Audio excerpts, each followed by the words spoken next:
Cette année, sur l'ISE, sur le stand Control 4, nous présentons à nos partenaires revendeurs et installateurs la nouvelle solution de distribution média, dite New Media Distribution, qui est composée de 3 catégories de produits.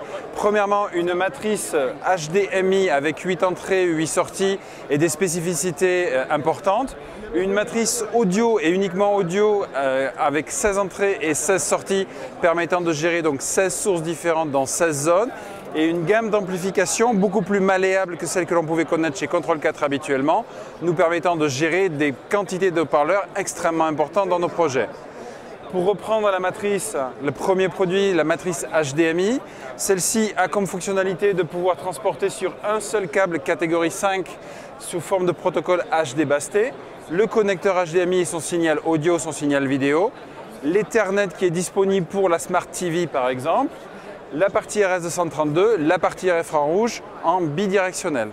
De plus, cette matrice a la capacité de désembedder, donc de désencapsuler l'audio du connecteur HDMI et de pouvoir l'envoyer à la matrice audio directement, simplifiant ainsi le câblage et permettant de certifier la synchronisation entre l'image et le son. Cette matrice HDMI est bourrée de technologie. Elle a aussi une fonctionnalité d'edit management qui va permettre à la matrice non pas de considérer le moins disant, mais le mieux disant et d'envoyer la meilleure résolution à la fois audio et vidéo à l'afficheur ou à l'amplificateur home cinéma. Les ballons que l'on va mettre de l'autre côté, qui sont les récepteurs du signal HD Basse T, peuvent être connectés soit directement sur un téléviseur, soit sur un amplificateur. En termes de connexion, on voit un câble qui arrive sur l'entrée HD Basse T, un câble HDMI qui repart soit vers l'afficheur, soit vers l'amplificateur.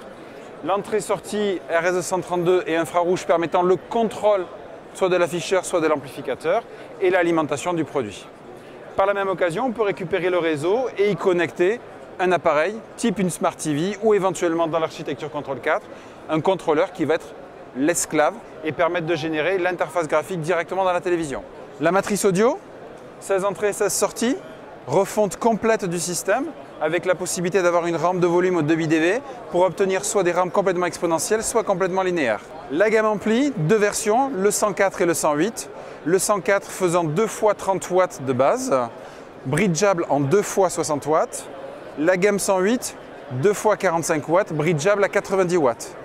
La modularité du système nous permet d'avoir des entrées dites globales ou des entrées lignes.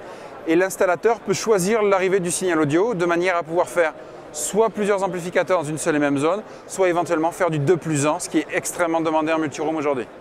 Esthétiquement, la gamme a été refondue de manière à ce que les produits puissent soit être intégrés au rack et avoir une esthétique qui est conforme et constante, soit éventuellement être visible dans le placard du salon et de pouvoir être regardable sans autre forme de problème. La façade avant de la matrice vidéo, 8 entrées, 8 sorties. La façade de la matrice audio. Et 3 blocs amplis, les 108 et le 104. La matrice vidéo 8 entrées, 8 sorties HDMI.